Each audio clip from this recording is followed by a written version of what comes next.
Hello guys, welcome back to another episode of Gunpla Review. I'm Spicy Bill and today I'll be looking at some transports for mobile suits. So basically on the left here we have the Federation's base jabber. This is the Type 89 space version of this base jabber. And on the right we have the Xeon's Dodai 2. This one's obviously just made for atmosphere transport on planet Earth and stuff like that, and the other Federation one is made for space. Now I do have the other one, the other base jabber, but I could not find it, so I decided to go with the space version right here first. So anyway, let's go ahead and take a look at the instruction manual right here. Now this kit is actually very interesting. Yeah, it's a high-grade universal sentry kit. And it came out in 2013. Very nice. So basically, yeah, on top of this kit you can have mobile suit standing on there as a subflight system. Also got landing pads and stuff like that. And you can also make a custom version. Basically, you remove the fuel tanks on the bottom and you can have another mobile suit mount to the bottom of this base jabber. Now, you do need a very sturdy action base in order to do this. I don't have one present. I recommend getting one of the master grade action base if you want to pull this off, because it can be quite risky for your for all the stuff that you're gonna put on it. If you're gonna put some jiggins on here, you're gonna put this use the base jabber up here. If it comes tumbling down, a lot of stuff gonna end up breaking, so be very careful with that if you're gonna try to do that. So we do have all the adapters here for you can mount all this stuff upside down and stuff like that.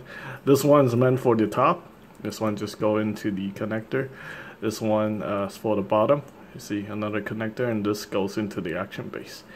And then we also got this footrest right here, so you can have the mobile suit lying down like this, for more tactical approach and stuff like that. Also got the extra handles here for the bottom part if you want to mount another, jigging upside down or something. So anyway, get that out of the way. Let's go ahead and take a look at this thing right here. So I have the Stark jigging right here on the Type 89 base jabber. As you can see, hold on there pretty nicely. Since these foot don't bend, it's gonna be kind of a challenge to get him to be in that position, but we will try. I will try. I think it's doable.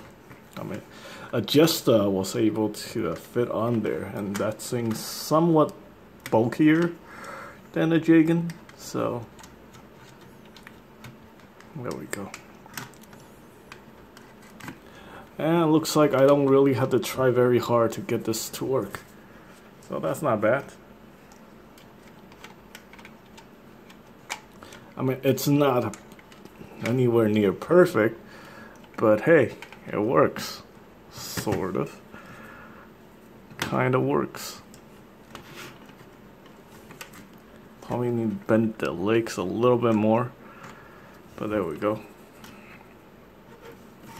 So yeah, since the mobile suits don't have humongous fuel tanks like this one, this is definitely very useful when they're going long distances, between colonies and stuff like that.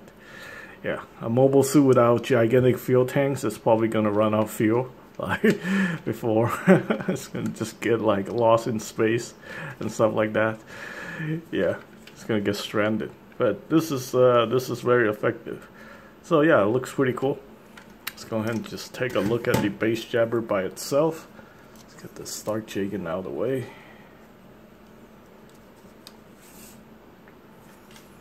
Alright, as you can see, we got fuel tanks, we got thrusters, and there's quite a few things. You can also have other mobile suit mounting on the side of this thing. So it's very very useful. And you can also adjust the the resting points for these the footrests. You can have it go all the way back. Oh, think that would have been better. Yeah, I forgot that you can actually adjust those parts. But anyway, you get the idea. That works a lot better. And let's see, we also have the connection port here for the this thing right here. So that goes into the action base like that. And yeah, this is actually pretty cool. These parts are part separation, so that's nice. You do have to put in the sticker here for the, I guess the cockpit area, which is not so great, but you know, you can always paint those in. These are full stickers. I put some water slide decal on here. This one seems like it's kind of coming off. I probably have to redo that a little bit. Yeah, probably have to reset that. Aside from that, this is pretty cool. Also, got a camera down here. So that's the high-grade universal sentry, Type 89 base jabber, Federation subflight system. Okay, next off we have the Dodai 2, and this kit, this is actually not part of high-grade universal sentry. This is actually an EX model. And since it's an EX model, this thing is super expensive. We're talking about like premium Bandai territory pricing. So this thing is all hollow, but it cost me 40 bucks because it's a EX model. So yeah, basically what EX model is just, you know, vehicles from the a lot of it are vehicles from the 1 year war. This one though is very nice because they actually made this one in 1/144 scale. A lot of the stuff on EX model are not 1/144 scale. They're like 1/500 scale or 1/2000 scale because they do those giant, you know, what's that? The ships from the. This one's a little dusty.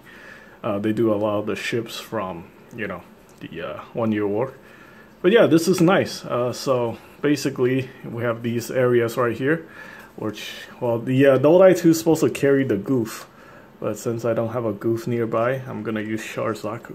So basically, you get the idea. You know, mobile suits that really don't have, like, you can see the Zaku only have 2 thrusters on the back, so it's not gonna be flying.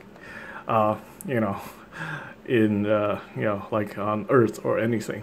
Basically all you can do is do a very short distance boost jump, and if it needs to go like long distances, it's gonna need an actual transport. So there we go, there's the Dodai 2. This thing is actually very well, it's all hollow and it's kind of finicky, so you basically have to glue a lot of the parts if you don't want it to be constantly falling apart. And you also have to do you have to paint all the ports like that if you want it to look anywhere like anime accurate. Also painted all these landing thrusters, landing gears and stuff like that. When it's in flight, you can actually remove all these landing gears and then just close it up completely. It looks pretty cool. I really like this one as a kit. Yeah, looks like I do need to do some touch-up on here, getting all the silver paint redone. It's kind of worn out over the years, but it's very nice. I really like this one. This is the Dodai 2, and yeah, once I find my other base jabber, I'll do like a review comparing the two. But yeah, this one's pretty nice. This is pretty nice. I mean, they're all generally very nice. Just that the EX model ones are just gonna be super expensive. Now there's also a very old 1970 version of the Dodai 1, the red one. That one is very iconic. I think it's also used by the Goof. The regular Goof. This one is used mostly by the Goof Custom, I guess. But either way, they're both very cool. So yeah, hopefully, I don't know, I don't think they're ever gonna do a revive version of the Dodai 1. So if you want the Dodai 1, the red one, you probably gonna have to get the 1970s version and like put a ton of work into it to make it look cool. And other than that, that's pretty much it for this review. I hope you guys find the information helpful. And as always, thanks for watching.